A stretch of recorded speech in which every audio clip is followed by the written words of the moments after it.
કેમ છો? Good morning મારા વાલા મિત્રો. આજે તારીખ થઈ ગઈ છે 13/3/2026 અને વાર થયો મિત્રો આજે શુક્રવારનો દિવસ. વીકલી ટ્રેડિંગ સેશનનો આજે છેલ્લો દિવસ, ખરું ને મિત્રો? ગઈકાલે સેન્સેક્સની એક્સપાયરી હતી, જબરદસ્ત ઉથલ પાથલ જોવા મળી અને છેલ્લે નિફ્ટી દબાઈને બંધ જોવા મળી. અત્યારે સેન્ટિમેન્ટ પણ થોડું ખરાબ ચાલી રહ્યું છે અને બજારની વર્તણૂક પણ અત્યારે વેચવાલી તરફી ચાલી રહી છે, ખરું ને? આ તમે જુઓ, એફઆઈઆઈ ડીઆઈના ડેટા જુઓ તો એફઆઈઆઈની કોન્સ્ટન્ટ 6-7 હજાર કરોડની વેચવાલી ચાલી રહી છે અને સામે ડીઆઈઆઈ પોતાની બળબૂતી ઉપર અને જાતે સેટઅપ કરી અને પોતે ખરીદારી કરવાની કોશિશ કરી રહ્યું છે. વાત કરીએ મિત્રો, આજે બજારમાં શું એવું આવ્યું પાછું કે જેના કારણે આજે પણ ગિફ્ટ નિફ્ટી 160-170 અંક માઇનસ બતાવી રહી છે, ખરું ને? તો પહેલાં તો ઇન્ફ્લેશનના ડેટા ગઈકાલે જાહેર કરવામાં આવ્યા, તો ઇન્ફ્લેશનના ડેટા થોડા વીક આવ્યા છે, એટલે કે મીન્સ કે ખરાબ આવેલા છે. એના કારણે બજારની સેન્ટિમેન્ટ ઉપર થોડી અસર જોવા મળી રહી છે. તો સર્વપ્રથમ આપણે જોઈ લઈએ કે ગઈકાલે બજાર કેવું જોવા મળ્યું. આછી પાતળી માહિતી લઈને પાછા આજના ઉપર આવી જઈએ મિત્રો. તો ગઈકાલે નિફ્ટી 227 અંકના ઘટાડા સાથે 23,639 અંક બંધ જોવા મળી અને સેન્સેક્સ પણ મિત્રો 829 અંકના ઘટાડા સાથે 76,034 અંક બંધ જોવા મળ્યો. આ વાત થઈ ગઈ નિફ્ટી અને સેન્સેક્સની. હવે વાત કરીએ એફઆઈઆઈ ડીઆઈઆઈના ડેટાની. તો એફઆઈઆઈએ મિત્રો ગઈકાલે 7,049 કરોડની કેશ માર્કેટની અંદર વેચવાલી કરી. કેશ માર્કેટમાં સ્વાહા 7,049 કરોડ ખેંચી લીધા બજારમાંથી. અને ડીઆઈઆઈએ શું કર્યું, એટલે કે આપણા મ્યુચ્યુઅલ ફંડોએ 7,449 કરોડની કેશ માર્કેટમાં ખરીદારી. જેટલી એમણે વેચવાલી કરી એટલી આ બાજુ ખરીદારી કરી લીધી, પરંતુ સેન્ટિમેન્ટ થોડું વીક જોવા મળતું હતું. પ્રિફરેબલ સેક્ટર્સને છોડતા ઓવરઓલ માઇનસ હતું બજાર. ઓટો સેક્ટર ગણો, પછી એફએમસીજી સેક્ટર ગણો, બધા સેક્ટર્સ ઘણા માઇનસ ચાલતા હતા. હવે કયા સેક્ટર્સમાં તેજી હતી એ પણ આપણે આજે થોડી ચર્ચા કરીશું, પણ એ પહેલાં જોઈ લઈએ વધનારા શેરો ઘટનારા શેરો પર પ્રકાશ પાડી લઈએ. તો એનટીપીસી ગ્રીન 12.6% તેજી ગઈકાલે બમભમાટ તેજી જોવા મળી, પહેલો નંબર હતો. કેપીઆર મિલ 12.2% તેજી. અદાણી પાવર શેરોમાં પણ તેજી જોવા મળી, 7.4% તેજી હતી.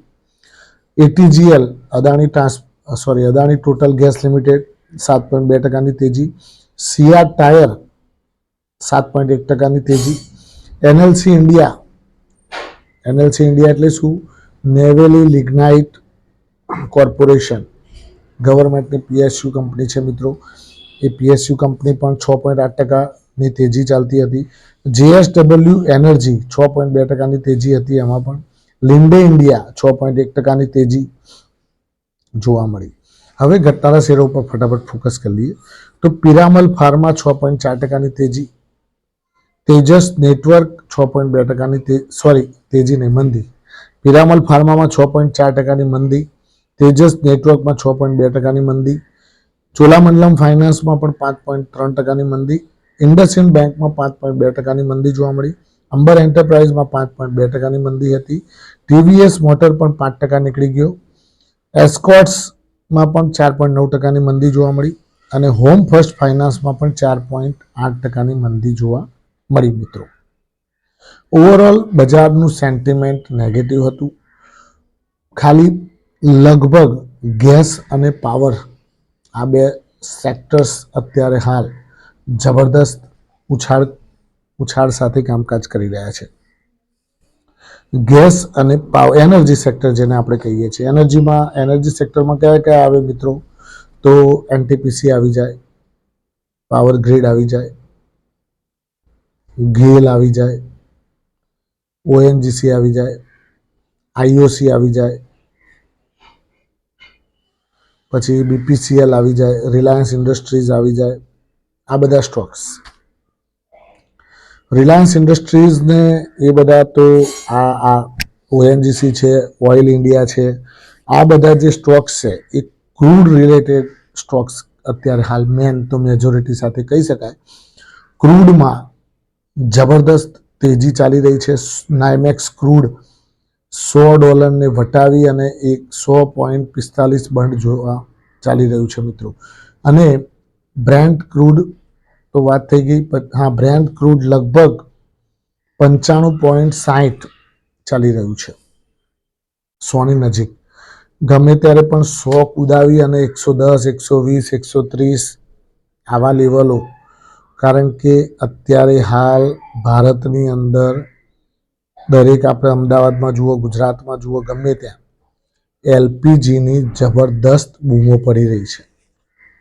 એલપીજી ગેસ મિત્રો શોર્ટેજ થઈ ગઈ, કારણ કે ભાઈ ઓનલાઈન બુકિંગ થતું નથી. ત્યાં ફિઝિકલ લેવા જાય છે તો લાઈનો લાગેલી છે. લાઈનોમાં ઊભા રહેવા છતાંય મળશે કે કેમ એ પણ અનિશ્ચિતતા છે. એટલે શું કહેવાય, માલની કિલ્લત કહેવાય. માલની કિલ્લત હોય એટલે તકલીફ ઊભી થાય, અને પણ જીવન જરૂરી વસ્તુ કહેવાય. એના વગર રાંધવામાં થોડી મુશ્કેલી પડે. હવે ચૂલાનો પછી ઉપયોગ કરવો પડે તમારે, અને અમદાવાદમાં તમે ક્યાંય ચૂલો ફ્લેટમાં ક્યાં કરો તમે? એટલે કાં તો તમારે ચૂલો કરવો પડે, કાં તો પછી ઇલેક્ટ્રિક સગડી લાવવી પડે.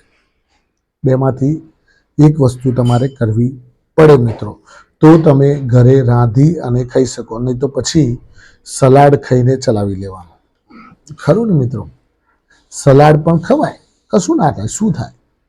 સલાડ આ પહેલાં શું હતું, બધા જે ઋષિમુનિઓ હતા એ જંગલમાં તપ કરતા ત્યારે શું કરતા, ઝાડ ઉપરથી ફળફળાદી તોડે, પાંદડા પણ ખાય, બધું ખાતા.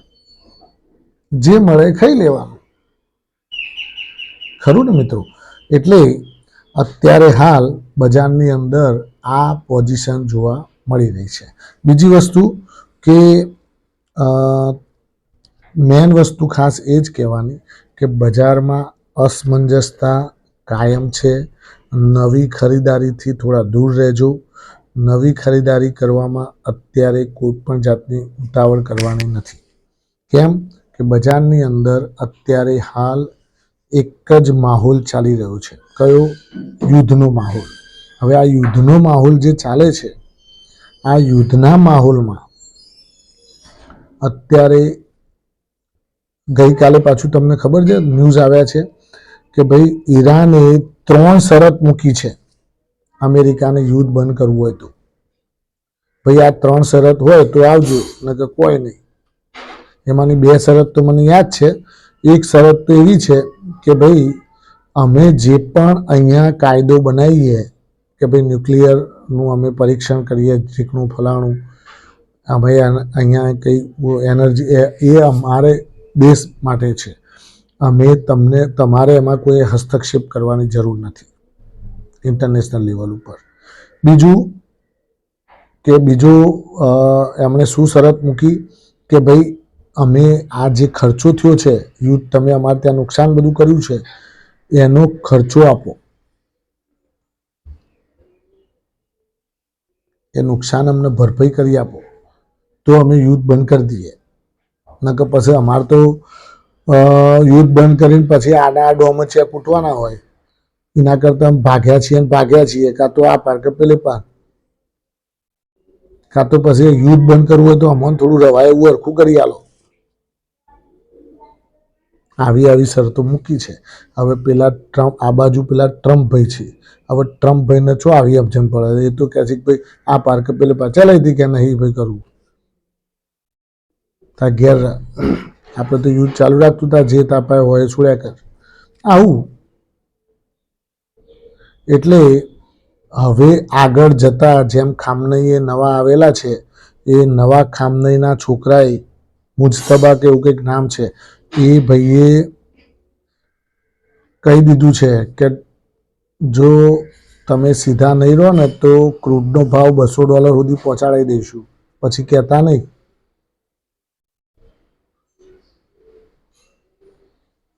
કારણ કે આ લોકો જોડે શું છે, ક્રૂડનો ને એ બધું એનર્જી સ્ત્રોત છે. હવે આ એનર્જી સ્ત્રોત ઉપર હુમલો કરે એટલે એનર્જી સ્ત્રોત નષ્ટ થાય, અને નષ્ટ થાય એટલે શોર્ટેજ થાય, શોર્ટેજ થાય એટલે બજારમાં ભાવ વધે,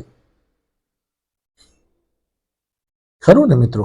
એટલે આ વસ્તુ ધ્યાન રાખવાનું. એટલે પાવર અને ગેસ સ્ટોક્સ ઉપર અત્યારે નવી એક થીમ બનીને ઉભરી આવ્યા છે બજારની અંદર, અને લાઇમ લાઇટમાં અત્યારે હાલ આવી ગયા છે.